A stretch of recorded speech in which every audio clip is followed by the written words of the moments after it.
Welcome back to the Elevate With Us podcast. Whether you're new here, you've been here before, please do me a favor and like, share, and comment because there is some great information on here and we are really in for a treat today. I am very excited to welcome Anthony Guadalupe to the podcast. He's one of the realtors here at Realty One Group Elevate and he has such a great story and such an amazing agent. So Anthony, thank you so much for coming in today. I really appreciate your time. Thank you. And thank you to your audience. Much love and respect to everybody. I'm excited to be here. Tanya, you're an inspiration. Let's go. Well, and you are an inspiration as well because you have a pretty great life story. I always love to hear how people got here. So what's your story? All right. Born and raised in Brooklyn, New York. New York. Yes, to all the Brooklynites. And yes, go Yankees! Right at the time of this, at the time of this day, we just lost half our audience. Some haters. Yikes! We just lost half the audience right now. But born and raised in Brooklyn, New York. Born and raised in the ghetto. You know, humble beginnings. Mom and I, we were poor for about 3 straight years. When I say poor, we lived in an attic. Just wow. Just to give people a little bit of a background. Sure. Dad, nowhere in the picture. You know, and you get raised in hard knocks life. You know, it's extremely hard. But I was able to prevail. I had a hard Latina mama that kept on my hind side very much. And for the most part, she kept me in line. She kept me going. Then I wound up joining a church that helped me out, you know, just kind of committing myself to the faith and getting myself going. So is this in high school or as an adult? This is in high school. Okay. Because, you know, from that point to mid-high school, I was all over the place, you know. Were you roaming the streets and doing the bad things? Well, when you have a mom like mine, right? Yeah, you ain't going to be hanging out that much. And she was keeping an eagle eye. Her and half the hood, she made sure she threatened everybody to make sure that I would never be involved. But there was temptation and fights and things of that nature. And, you know, you get involved. Yep.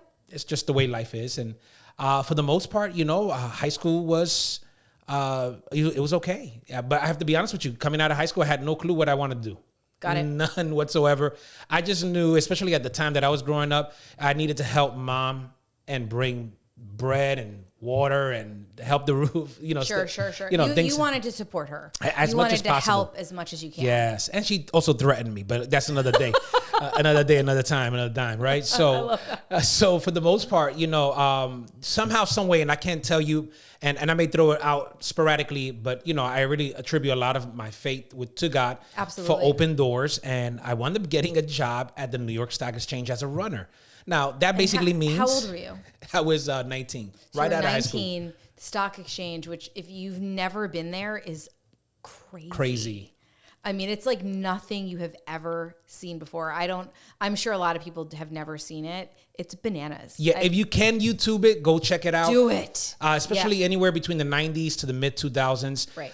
The dynamics, unfortunately, have changed due to AI. Interesting. Mm-hmm. That's fascinating. Yeah, due to, like, you know, us having the ability to trade online. Right. So they cut the middleman out pretty much. So those exhilarating times, not that they don't exist, but they just don't exist at the maximum level they once did. Right. And so unfortunately, you know, it doesn't. So do they not have runners anymore? No.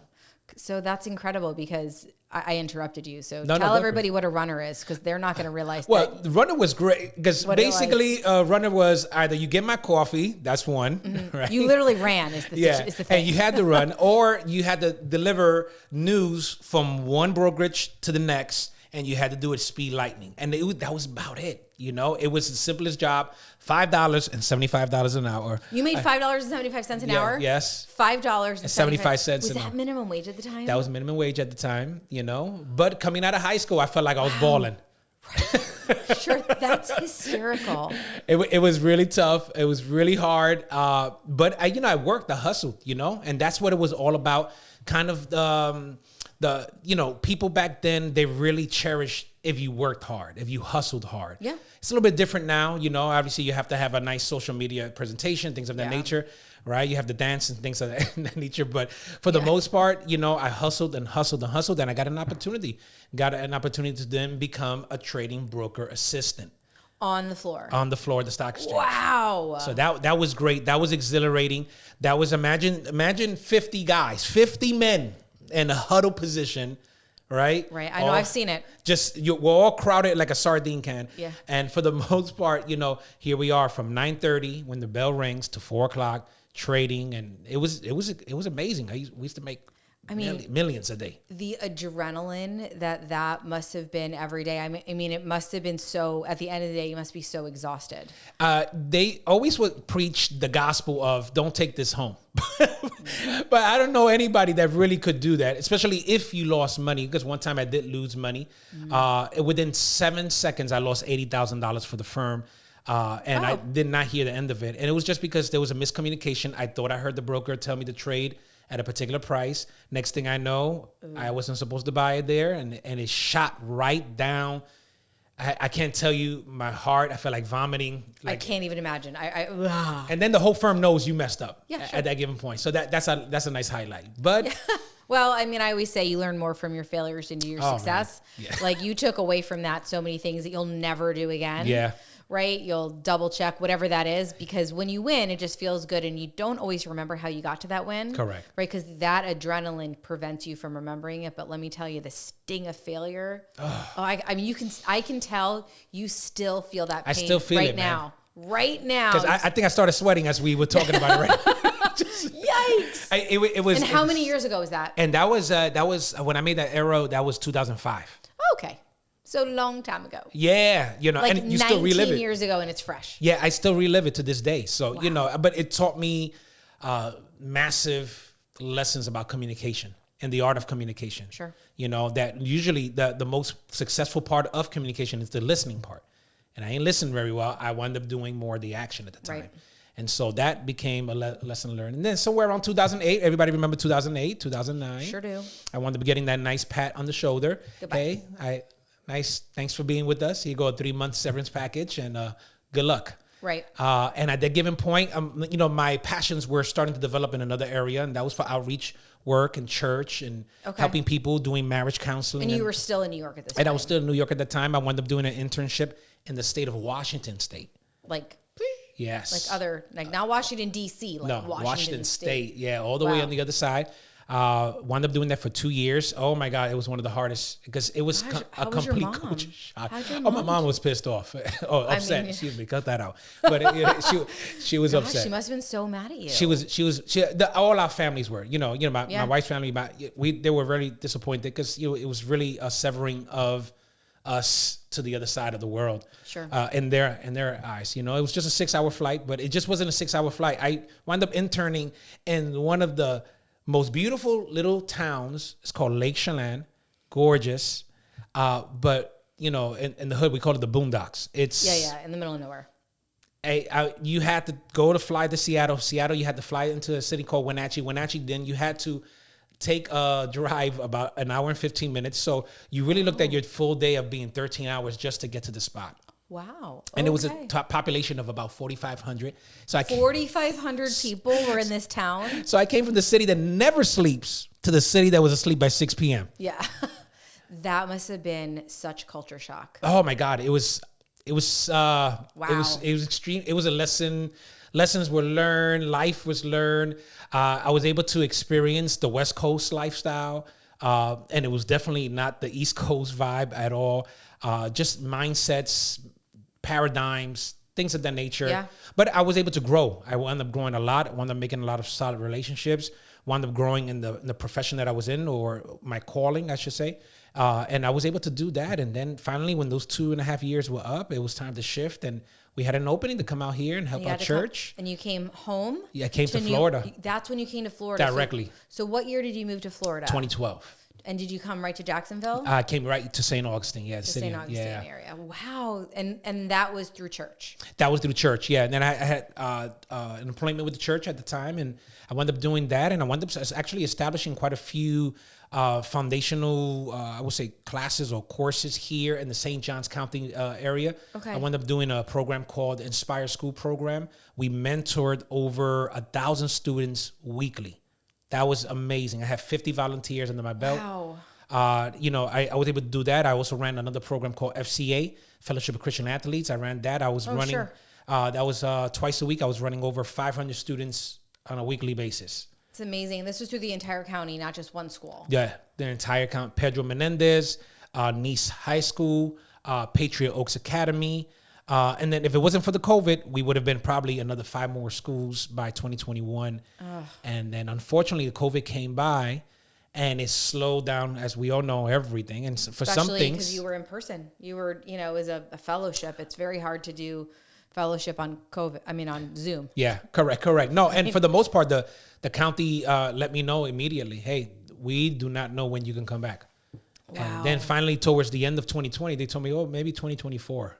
Oh, that's where we are now. I was like, okay. I said a lot of momentum could be lost, which it was, unfortunately. You know, a lot of my donors, you know, those that were supporting us, right. that went right out the window. Sure. And so I wound up deciding something that I had buried in my heart from 2003. And I said, I want to do real estate. Okay. And I have to be honest with you, I wasn't plugged in like everybody was plugged in. I wasn't plugged into the social media. I just knew for me, this is the route I wanted to go. I wasn't doing it because it wasn't, because I knew from the time. So just to kind of date myself back, you know, when my mom and her ex-husband, they had a building in Brooklyn, New York. Okay. They bought it for $90,000. They wound up selling it for $180,000 when they got divorced. Okay. So double their money. But look at it today, $3.5 million. But I could tell you when I was at that age, I felt, and I kept on telling them at the time, hey, I really think you should keep this. This is going to value. Don't ask me why. I can't tell it. It wasn't like some spooky voice or anything like that. It was just... You didn't wake up in the middle of the night and you were like, keep the building. I wish. Yeah. I wish, because when I think about it, it was it's a multifamily house, you know, right. eight families, you know. Yeah, like a small apartment building. Yeah, it was amazing. It was wow. And I just felt, I kept on saying it within myself, this is the route I want to go. But then life gets in the way. And then, you know, then I figured when I came out of high school, let me get into real estate. And then you start working in the New York Stock Exchange, and then you're making, you know, 6 figures. Right. 9 to 4:30, Monday through Friday. Yeah. Wait, you don't work on Monday through Friday? Right. As a realtor, 24/7. Sunday through Monday. So for the most part, you know, I kept on putting it off. There was always something that came. Yeah. But when COVID showed up and I caught COVID and I was in my room stuck for 3 weeks. Oh, gosh. I had it really bad. My wife says to me, I think you should pick up this desire that you've had for such a long time. You keep talking about it. She was like, let's do this. Since you can't go anywhere. You're stuck there. Since you can't do counseling, since you can't do motivational speaking, this is what I'm going to do. I'm going to order a course. She ordered the course. She slid the book underneath the room. I love And this. for 3 weeks, I wound up taking an online course. I wound up doing what I had to do. And I just studied. Yeah. And studied. And finally, I started feeling kind of the transition come. And I was like, okay, it's time to like resign from here and then shift into to real estate. And I was scared. You know, real estate's hard. I mean, and it's scary because it's straight commission, right? It's gangsta. I mean, you are the rainmaker of it all. You know, I say it's an equal opportunity employer, right? It treats us all the same for the most part. And what you put in, you get out. Yeah. It's generally pretty easy when agents are like, oh, you know, real estate isn't for me. I'm not successful. And you can tease out that this is what their day looks like. They wake up, they get their kids to school, they check social media, but they count it as working because they think they're looking at something real estate related. Then they check their email, but they don't have anything related to work. It's all junk, but so you're still not working. It's all about conversations. Yeah. So if you're not making phone calls or people aren't calling you, checking social media is not having conversations. Unfortunately, I think a lot of the agents now, and you know, I may come across like I've been doing this for 10 years, but I've been communicating. You're pretty badass. So don't, you know. Yeah. No, I don't want any of the agents out there like, who this guy think he's still It doesn't matter though. Years. You have a lot of experience and you were in sales before. I mean, a lot of real estate is conversations. Yeah. When you were 19 years old, you were probably talking to people making millions of dollars and listening to how they're talking and Correct. That feel and that whole energy. And you're able to take that and translate that Correct. Into real estate, because I have found that a lot of agents are scared of people. Yeah. How are you going to sell things if you're scared of them? But they're scared to talk to people. You're absolutely correct. Especially strangers. They're like, what? Never. I have to call this person I've never spoken to before? Never. Well, yeah, that's how this works. I'm actually starting to see a wave of agents not wanting to do open houses for that reason. They don't want to meet people. They don't want to socialize. It creates social anxiety. And I don't know if it's generational gaps, because I'm Gen X. I think we're a little bit more direct. I think I am too, right? Yeah, we're the same. Yeah, we are the same class. Yeah. However, I label myself as Gen X with what's the generation above us? Millennial. No, above us, older than us. Oh, boomer. I have boomer tendencies. Okay. Oh, so that's what makes you hardcore. I'm sorry. If you're Gen X with boomer tendencies. Let me tell you something. If you're from that generation, you get it. You know, the generations higher, I'm starting to see that they're not necessarily as engaged in our industry. I think we were talking about it off camera. Is definitely under warfare. Like, oh gosh, we're under such scrutiny. And you've got to be super careful about what you're doing, what you're saying. You know, and you label on. I mean, you put on top of that like fair housing, correct, and ensuring you're within the fair housing guidelines. Like, I had somebody that was a friend of a friend of a friend that called me yesterday that's thinking of moving here from Sarasota, and they wanted my input on the area, and I was like, "What do you mean? Like, I can't comment on areas that's steering." She's like, no, as a friend. I'm like, you don't understand. I own a real estate brokerage. I sell real estate. I fall under fair housing. Like, I can't tell you about who lives where and what would be good for you. She's like, I'm single. I'm like, familial status is a protected class. I can't really help you. You need to find someone that isn't associated with real estate. And she was like, huh? But I mean, fair housing terrifies me. That's why I just brought that up as something that we can act. Like, what if you say an area is good? What does that mean? I have to ask them, what do you mean? Yeah. Because we need clarification at these Absolutely. days. Because everybody's trying to catch someone. Unfortunately, we live in the time, especially 2024 is what many call the year of exposure. You know, like things are coming out. Absolutely. I had never thought of that. I haven't heard that. Yeah. But you're so right. Because then, you know, we could go ahead and bring it up. You're kind of, you know, dancing around it. Is we have this whole additionally new disclosing conversations about commissions. Correct. Right. It's very, people don't like to talk about how they get paid. People don't like to talk about money. Realtors get paid a lot of money. It looks like a lot of money, right? But we are paid for experience. We're paid for solving problems. And that's what that money does, right? Is it compensates us for getting it done in a professional manner. And now it has to be extra disclosed. And that's causing a lot of issues. It's a lot of confusion, right? You experienced that today. Yeah. We had a conversation this morning about, hey, my potential seller is asking this question, and can you help me answer it? And it's awkward. Yeah. It doesn't have to be, and it always will be. I don't think that, and I'm very comfortable talking about money, but it's still always a little bit awkward. Yeah. I feel like what the media has done, they've made it awkward. This conversation. Well, they gave out wrong information. And that's the problem. That weekend, when I'm watching that weekend, August 17th, in case you were wondering, all the news channels, all the morning shows, there was like commercials and there's this one news segment, I don't remember what channel it was, that had this like revolving news segment that was like 45 seconds that said verbatim, sellers no longer pay buyer's agents commissions. Is that true or false? That as far as right now, are you seeing that? Yeah, I'm seeing that from people. But are you experiencing that sellers are not paying anything? No, heck no. Yeah, exactly. So the thing is, it's always been and still will remain negotiable. Always. But they put out there that sellers aren't paying anymore. Correct. So what does that mean? What do we have? Terrified buyers. I don't have the money. I can't buy a house. And it just has to be negotiated, which goes back to working with a professional. Correct. That can leverage all the things to ensure that gets covered. Correct. It's just a negotiation. Correct. And that's why we're paid the monies. And we're having a whole bunch of, once again, the media has really ruined it. I mean, ruined it. It's like having something on this table and then making it a highlight. And now we're all aware of something that was there already, but now we have to scrutinize it for what it was. And it's always been negotiable. It's always been there. I just feel like the media has really taken it off it's really made our job a lot more difficult. Well, and there's other professions that earn commissions. The one I always bring up is cars. Correct. Do you know how much your car salesman makes? No, not at all. Is it disclosed? Do you ever sign anything? No, I know. Now that's going to be a point of conversation. Absolutely. And I mean, I've been talking about this from the beginning.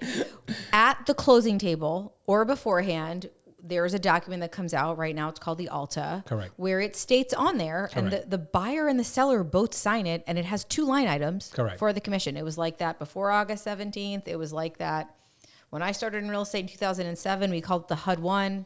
It was on there then too. So I always have a hard time understanding why people feel it wasn't disclosed. Yeah. Yeah.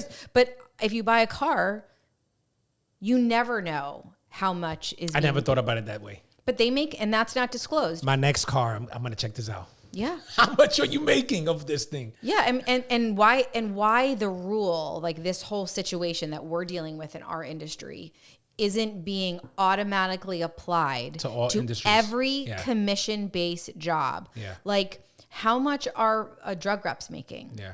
So, like, if you take ABC drug and your physician recommended it, your doctor recommended it, did he get a kickback? And was that disclosed? And is he also getting a commission of every script written? Correct. That's not disclosed. Correct. And you had no idea. Correct. You had no idea that, Mr. Drug Rep said, hey, physician, if you write 5 scripts, I'll give you $5,000. I don't really know if that's how it works. I am, making this up as I go. But we're not the only commission-based industry. And I always felt that it was the most disclosed because you sign it. Yeah. That's so good. I'm off my soapbox for the day. No, that's so good. But because they made this what was not a problem. Yeah. Because it was always been disclosed. It's always been negotiable. Always. So, once again, then I hear people when I'm having these listing appointments, they're like, so it's negotiable, right? And I always have to lead with, it's always been negotiable. It is now, and it always will be, and it was yesterday too. Yeah. And so for the most part, I'm seeing this vibe. And I think what we as agents have to do now, we have over sales, we have to educate. Absolutely. That has becoming the #1 trait for myself as far as a communicator. And I think all agents have to start viewing themselves as communicators, not just a realtor. Yeah. We have to view ourselves as communicators. And so use that social media platform instead of posing. Instead of doing like this, just sold. Instead of trying to look so pretty. I just saw this agent, I was like, what is she selling? Does it start with the letter S? No. It wasn't one of those? No. There's so many of those. I had the question. I was like, oh my God, what is she actually selling? Because it's not real estate, and yet you want to put in your caption, this is all about real estate. And it didn't look fascinating. So I feel like at this season in our lives, which we've always been communicators, we've always been educators, but now we have to trump that overall. And I've said this before, and I'll keep saying it, is I think our biggest failure as real estate professionals is not communicating how much we do to get to the closing table, because we want the buyer and seller experience to be beautiful. Correct. And we don't want them to know that at 10 p.m. while we're trying to fall asleep, we get this message that panics us, that makes us feel like the deal's going to fall through. So we wake up and do 3 hours of work in the middle of the night to solve the problem, and we never really disclose it to the public. The public. The customer has no idea. Yeah. There's actually a really funny reel that I wish I had saved that had like a conversation like this. So let's pretend I'm the realtor and you're the customer, and it's like, all right, we're closing tomorrow, so I'm just going to bill you my hourly rate for my services. I charge $300 an hour or $200, whatever it is, and it's like 30 hours looking for homes. 50 hours writing contracts. Remember, we wrote 9. It's like home inspection, 7 hours, home inspector, and they add it all up, and it's like 2 million hours. I mean, I'm being facetious, and the customer's like, "Can we go back to commissions?" And it was so funny. And stay tuned for part 2 of this Elevate with Us podcast.